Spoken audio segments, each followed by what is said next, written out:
A jeni ju diaspora, as kënej, as anej. A jeton në Gjermani, në Zvicër ose në Amerikë edhe ndihesh sigur me i pas dy jetë. Një atje, një këtu. Hajde flasim pak për shëndetin mendor të mërgjimtarëve. Shumë prej neve mendojnë që nëse jeton jashtë, i ki krejt punët në vijë. Po studimet po tregojnë që personat që jetojnë jashtë vendit tregojnë vështirësi të shëndetit mendor. Sipas muçi edhe kolegëve, emigrantët kanë më shumë rrezik për depresion, ankth, madje edhe çrregullim të stresit posttraumatik për shkak të vetmisë, diskriminimit edhe ndarjes prej familjes. Konkretisht për neve shqiptarëve, sipas Tartori, emigrantët shqiptar të Kosovës edhe të Shqipënisë e përshkruajnë mirëqenien mendore si kombinim i shëndetit fizik, mendor, shpirtëror, suksesit në jetë edhe familjes.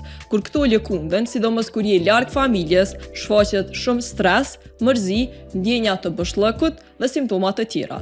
Sipas DAO, shumë shqiptarë në Mërgat e kanë vështirë me kërku ndihmë psikologjike sepse nuk e flasin gjuhën e njëjtë me psikologun. Ma le të flasin me familjen ose me shok, ndërsa te psikologu shkojnë veç kur s'kan ma zgjidhje tjetër. Stigma, gjuha edhe mosbesimi ndaj sistemit i mban larg shërbimeve.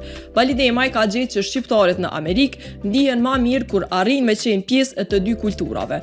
Nuk mohojnë që janë shqiptar, po as nuk izolohen prej shoqënisë së ri. Kur përpiqesh me u bë 100% gjerman ose veç shqiptar, rritet rreziku për ankth e për depresion.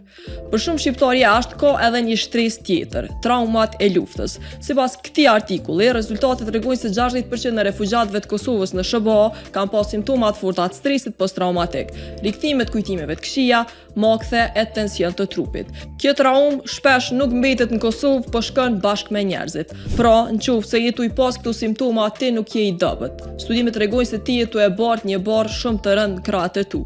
E ti, bëja u tag krejt atyne që i ki jashtë vendit. Edhe për ma shumë video si kjo, subscribe përbani në YouTube edhe në krejt platformat e tjera.